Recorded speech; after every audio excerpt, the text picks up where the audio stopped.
ইরানে ইসরায়েলের একতরফা হামলার ৮ দিনের মাথায় এই সংঘাতে যোগ দিল আমেরিকা।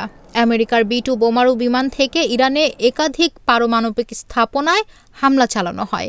এর পাল্টা কোনো ব্যবস্থা এখনও ইরান নিতে পারেনি।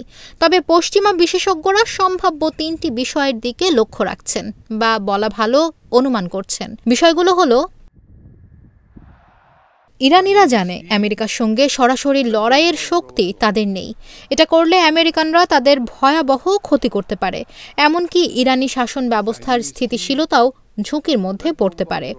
ইরানের সর্বোচ্চ ধর্মীয় নেতা আলী খামেনির নেতৃত্বাধীন ধর্মীয় শাসনের জন্য এটি সর্বদা প্রধান বিবেচ্য বিষয়।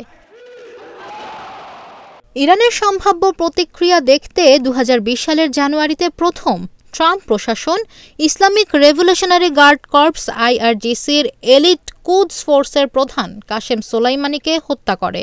ইরান তখন বলেছিল এর বড় প্রতিক্রিয়া হবে, কিন্তু তারা ইরাকের ২টি আমেরিকান ঘাঁটিতে কিছু ক্ষেপণাস্ত্র নিক্ষেপ করে, যাতে মার্কিন সেনা হতাহত হয়নি এবং খুব কম ক্ষতি হয়েছিল। সেই নামমাত্র প্রতিশোধের পর ইরান বলেছিল বিষয়টি এখানেই শেষ হয়ে গেছে। আমেরিকার নতুন হামলার প্রতি ইরানের প্রতিক্রিয়া সম্ভবত এই ধরনের হবে। তারা সম্ভবত ওই অঞ্চলে আমেরিকান স্থাপনাগুলোতে দফায় দফায় হামলা চালাতে চাইবে না। ট্রাম্প বল প্রয়োগের মাধ্যমে জবাব দেওয়ার প্রতিশ্রুতি দিয়েছেন। তিনি বলেছেন, মধ্যপ্রাচ্যের দুষ্টু ইরানকে এখন শান্তি স্থাপন করতে হবে। যদি তারা তা না করে, তাহলে ভবিষ্যতের হামলা অনেক বড় এবং অনেক সহজ হবে।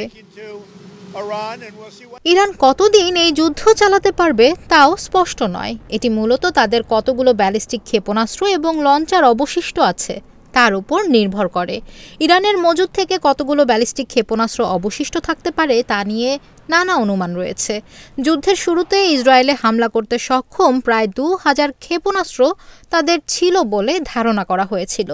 কেউ কেউ বলেন ইরান তাদের মধ্যে ৭০০টি নিক্ষেপ করেছে, অন্যরা বলেন এ সংখ্যা ৪০০। সংখ্যা যাই হোক না কেন, তাদের মজুদ দ্রুত কমে যাচ্ছে। ইসরায়েল ইরানের ব্যালিস্টিক ক্ষেপণাস্ত্র ও লঞ্চারের প্রায় ১/৩ ধ্বংস করেছে।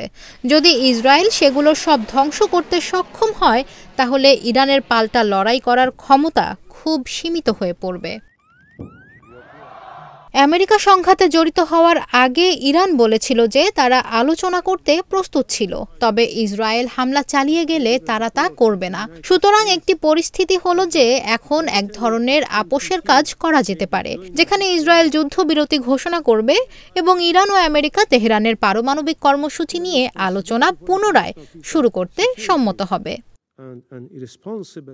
এখানে বড় সমস্যা হলো ইসরায়েলের প্রধানমন্ত্রী বেনিয়ামিন নেতানিয়াহু। তার বক্তব্য, তিনি আলোচনা প্রক্রিয়াকে বিশ্বাস করেন না এবং ইরানের সমস্ত পারমাণবিক সুবিধা সম্পূর্ণরূপে ধ্বংস না হওয়া পর্যন্ত তিনি ইসরায়েলের সামরিক কার্যক্রম বন্ধ করতে চান না। তিনি ইরানের তেল টার্মিনাল এবং গ্যাস সুবিধাগুলোতেও বোমা হামলা চালিয়েছেন, যাতে শাসনের ওপর আরও চাপ সৃষ্টি হয়। তবে ইরান দেখিয়েছে তারা অবিশ্বাস্য রকমের দৃঢ় প্রতিজ্ঞ। ১৯৮০-র দশকে ইরান ইরাক যুদ্ধের বিভিন্ন সময়ে তারা প্রচণ্ড চাপের মধ্যে ছিল। একটি মার্কিন ক্ষেপণাস্ত্র ভুল করে একটি ইরানি যাত্রীবাহী বিমানকে ভূপাতিত করে ২৯০ জন মানুষকে হত্যা না করা পর্যন্ত তারা আত্মসমর্পণ করার কথা বিবেচনা করেনি। এরপর ইরান জাতিসংঘ অধীনে যুদ্ধবিরতিতে সম্মত হয়, কিন্তু ইরান ইরাক যুদ্ধ ৮ বছর স্থায়ী হয়েছিল, যার ফলে আনুমানিক ১০ লাখ মানুষের মৃত্যু হয়। ইরানের তৎকালীন সর্বোচ্চ ধর্মীয় নেতা আয়াতুল্লাহ রুহুল্লাহ খোমেনি যুদ্ধবিরতিতে সম্মত হয়েছিলেন এবং বলেছিলেন এটি বিষপান করার চেয়েও খারাপ। ইরানের সামরিক সক্ষমতার অবস্থা বিবেচনা করে বর্তমান সর্বোচ্চ নেতা খামেনি হয়তো শাসনকে রক্ষা করার জন্য কেবল আত্মসমর্পণ করতে পারেন, কিন্তু তার দিক থেকে এটি বড় ধরনের পিছু হটা হবে। তিনি অতীতে খুব একগুঁয়ে ছিলেন। ইরানের বর্তমান শাসকেরা খুব অজনপ্রিয়, কিন্তু ইরানি জনগণ প্রবলভাবে দেশপ্রেমিক। বর্তমান শাসনের প্রতি না হলেও দেশের প্রতি তারা অনুগত। যদিও ৯ কোটি মানুষের একটি দেশে জনমত পরিমাপ করা কঠিন, অনেক ইরানি আমেরিকা বা ইসরায়েল দ্বারা কিছু করার বিষয়টি চাইবে না, বরং লড়াই চালিয়ে যেতে চাইবে। নেতানিয়াহু বলেছেন যে তিনি ইরানি জনগণকে বর্তমান শাসনের বিরুদ্ধে বিদ্রোহ করার পরিস্থিতি তৈরি করতে চান। তবে এটি মনে রাখা জরুরি, স্বৈরাচারের বিপরীতটা অগত্যা গণতন্ত্র নয়, এটি সম্ভবত বিশৃঙ্খলা হতে পারে। ইরানের বেশ কয়েকটি ভিন্ন জাতিগোষ্ঠী রয়েছে এবং ধর্মীয় শাসনের যদি পতন হয় তাহলে নিজেদের অবস্থান নিয়ে বিশাল মতবিরোধ হতে পারে। এই পর্যায়ে বর্তমান শাসকেরা সম্ভবত নিজেদের ধরে রাখতে সক্ষম হবে। খামেনি হঠাৎ মারা গেলেও তারা সম্ভবত নতুন কাউকে খুঁজে নেবে, যদিও আমরা তার সম্ভাব্য উত্তরসূরি কে এটা জানি না। বর্তমান শাসকেরা এর জন্য প্রচুর সময় পেয়েছে। উচ্চ পদে যারা আছেন তারাও জানেন খামেনির পরবর্তী উত্তরাধিকার লড়াই সত্যি তাদের শাসনকে ঝুঁকির মধ্যে ফেলবে। দ্য ইকোনমিস্ট এবং উইগভ দ্বারা পরিচালিত প্রকাশিত নতুন জরিপ অনুসারে 60% আমেরিকান ইসরায়েল এবং ইরানের মধ্যে সংঘাতে যোগদানের বিরোধী ছিলেন, মাত্র 16% পক্ষে ছিল। রিপাবলিকানদের মধ্যে 53% সামরিক পদক্ষেপের বিরোধিতা করেছিল। সুতরাং এই হামলাগুলো এই আমেরিকানদের মধ্যে স্পষ্টতই জনপ্রিয় পদক্ষেপ ছিল না।